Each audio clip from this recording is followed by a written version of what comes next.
સાંજ પડે ને એક જ સવાલ થાય કે જમવાનું શું બનાવશું. અને અત્યારે ચોમાસું ચાલુ રહ્યું છે અને શાકભાજીના ભાવ તો એટલા આસમાને છે કે ના પૂછો વાત. તો વગર શાકભાજીએ શેનું શાક બનાવી શકાય?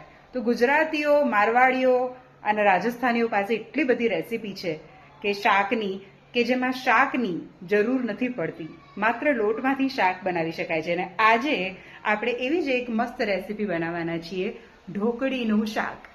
તો ચાલો જાણીએ કેવી રીતે બનાવું છું હું ઢોકળીનું શાક. અને આવી જ રસભર વાનગીઓની રેસીપી જાણવા માટે મને પહેલાથી જ ફોલો કરી લેજો.